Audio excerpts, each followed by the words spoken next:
प्रश्न 4 का दूसरा।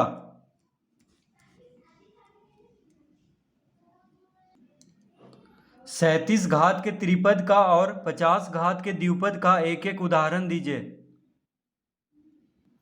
तो 37 घात के त्रिपद तो लिखेंगे 37 घात के त्रिपद। तो 37 घात के त्रिपद का उदाहरण देना है एक। तो त्रिपद यानी 3 पद होना चाहिए। तो हम लिख देंगे 2x का घात 37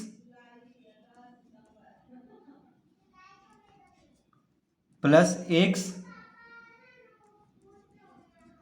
प्लस 5। तो 37 घात के त्रिपद देखिए 3 पद है इसमें। एक पहला पद हो गया 2x का घात 37, दूसरा पद हो गया x और तीसरा पद हो गया 5। तो त्रिपद मतलब 3 पद होना चाहिए, यानी 3 पद। तो देखिए पहला पद कौन है 2x का घात 37, दूसरा पद है x और तीसरा पद है 5। तो त्रिपद हो गया। अब 37 घात का, तो 37 यहाँ पे जो चर का अधिकतम घात होना चाहिए वो कितना होना चाहिए 37 होना चाहिए। ठीक है, तो चर का यहाँ पे देखिए चर कौन है x है। तो यहाँ पे घात क्या है 1 है, कुछ नहीं है। तो यहाँ पे क्या है घात 1 है और सबसे ज़्यादा घात यहाँ पे 37 रखना है चर का। तो 2x का घात 37 प्लस x प्लस 5। तो यहाँ पे आप दूसरा उदाहरण भी ले सकते हैं, यानी दूसरा चर भी ले सकते हैं, y भी ले सकते हैं, यहाँ पे कोई भी संख्या ले सकते हैं और यहाँ पे भी कोई भी संख्या ले सकते हैं। बस त्रिपद होना चाहिए, 3 पद होना चाहिए और चर का अधिकतम घात क्या होना चाहिए 37। तो यहाँ पे कोई और भी उदाहरण आप ले सकते हैं। तो 37 घात के त्रिपद बराबर इस तरह लिख देंगे। अब कह रहा है 50 घात के द्विपद, 50 घात के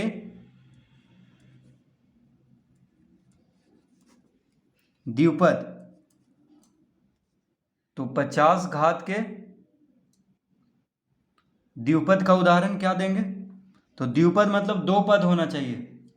ठीक है, द्विपद मतलब 2 पद होना चाहिए। जैसे 5x का घात 50, ये हो गया 1 पद और इसमें अगर x जोड़ दिए तो ये क्या हो गया 2 पद। तो द्विपद मतलब 2 पद होना चाहिए। तो पहला पद हो गया 5x का घात 50 और दूसरा पद हो गया x। तो 50 घात के, यानी घात कितना होना चाहिए 50। तो जो चर का अधिकतम घात होना चाहिए 50 होना चाहिए। ठीक है, तो यहाँ पे भी कोई भी चर ले सकते हैं x y z और यहाँ पे कोई भी संख्या ले सकते हैं। तो कोई और उदाहरण भी यहाँ पे ले सकते हैं। बस चर का अधिकतम घात 50 होना चाहिए और द्विपद होना चाहिए। तो 50 घात के द्विपद बराबर क्या लिख देंगे 5x का घात 50 प्लस x।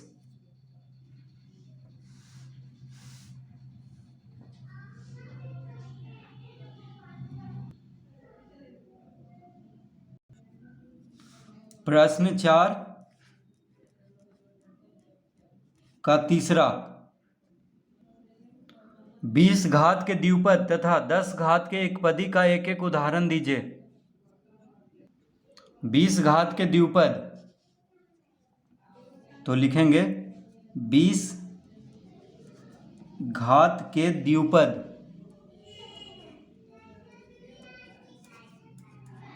तो 20 घात के द्विपद का उदाहरण क्या हो जाएगा। तो लिख लेंगे 3x का घात 20 माइनस 5। तो द्विपद मतलब 2 पद होना चाहिए। तो पहला पद में यहाँ पे कौन है, तो पहला पद है 3x का घात 20 और दूसरा पद है 5। तो 20 घात यानी चर का अधिकतम घात क्या होना चाहिए 20 होना चाहिए। तो 20 घात के द्विपद का उदाहरण इस तरह से दे देंगे। तो 20 घात कह रहा है यानी चर का अधिकतम घात, यानी x का घात 20 लिख देंगे। तो चर में यहाँ पे कोई भी चर ले सकते हैं x y z और यहाँ पे देखिए कोई भी संख्या ले सकते हैं और यहाँ पे भी कोई भी संख्या ले सकते हैं। बस ये ध्यान रखना है कि 20 घात हो, चर का अधिकतम घात 20 हो और द्विपद हो। तो इस तरह हम इसका उदाहरण देंगे। और कह रहा है 10 घात के एकपदी। तो लिखेंगे 10 घात के एकपदी। 10 घात के एक पदी का उदाहरण देना है, तो इसका उदाहरण हम दे देंगे -2x का घात 10। तो एक पदी है यानी एक पद होना चाहिए। तो देखिए एक पद है यहाँ पे, -2x का घात 10 एक पद है, ठीक है। -2x का घात 10 क्या है, एक पद है, क्योंकि दो पद इसको कहेंगे। देखिए बीच में माइनस है और ये अलग है पद है, तो इसको दो पद कहेंगे, और यहाँ पे ये एक ही पद है। तो 10 घात के एक पदी यानी एक पद लिख लेना है, और जो चर का अधिकतम घात यहाँ पे 10 होना चाहिए, क्योंकि 10 घात के एक पदी कह रहा है।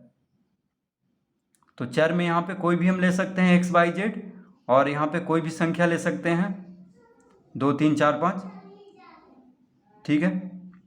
तो ये हो गया 10 घात के एक पदी, यानी चर का अधिकतम घात 10 होना चाहिए और एक पदी होना चाहिए।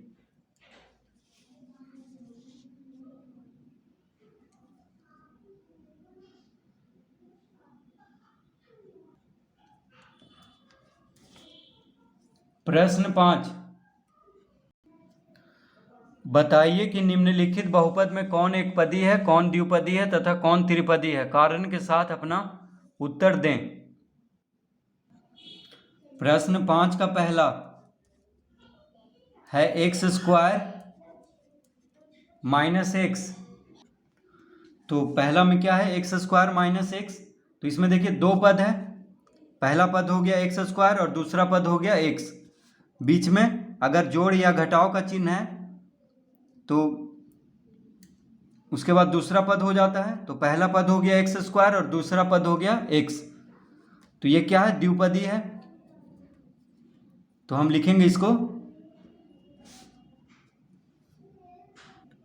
तो ये है द्विपदी, तो हम लिख देंगे यहाँ पे, तो ये है द्विपदी, तो हम लिख देंगे द्विपदी। द्विपदी कैसे है, दो पद है, x² है और फिर x है, दो पद है इसमें, x² -x। यहाँ पे दो पद है, देखिए पहला पद है x² और दूसरा पद है x, तो ये द्विपदी है, यानी द्विपदी बहुपद है। तो ये क्या है, द्विपदी।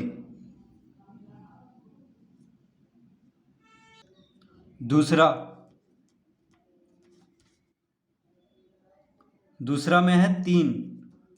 तो देखिए इसमें एक ही पद है, बस 3 है यहाँ पे, इसके साथ कोई भी और पद ना तो जुट रहा है ना ही घट रहा है, ठीक है। तो ये क्या है, सिर्फ एक पद है ये 3, तो इसको लिखेंगे एक पदी। तो क्या लिखेंगे, एक पदी।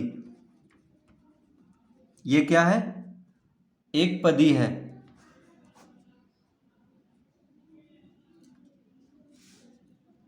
तीसरा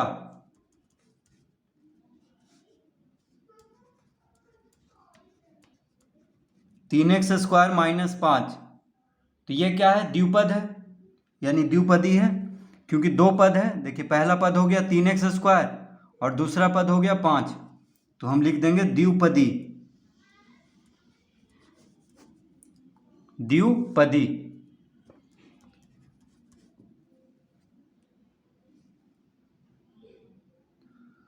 तो ये क्या है, द्विपदी है, 3x² -5। प्रश्न 4 में है 5x² + 6x + 2। तो इसमें देखिए तीन पद है, पहला पद हो गया 5x², दूसरा पद हो गया 6x और तीसरा पद हो गया 2। तो इसको क्या कहेंगे, त्रिपदी कहेंगे। ये कैसा बहुपद है, तो त्रिपदी है, तीन पद है इसमें, तो इसको त्रिपदी कहेंगे। पांचवा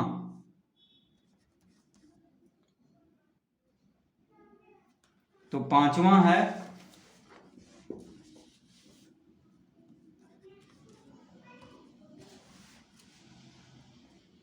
2x। तो 2x यहाँ पे एक पद है, देखिए ये सिर्फ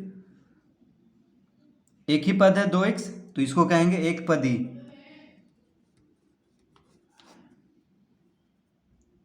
तो ये हो गया एक पदी। तो इसको देख लेते हैं, यानी पहला है द्विपदी, दूसरा में है यानी एक्स स्क्वायर माइनस एक्स द्विपदी है, दूसरा में जो बहुपद दिया है वो क्या है, एक पदी है, 3 क्या है, एक पदी, फिर 3x स्क्वायर माइनस 5 ये द्विपदी है यानी 2 पद है, इसमें 3 पद है तो त्रिपदी लिख देंगे, इसको लिखेंगे एक पदी।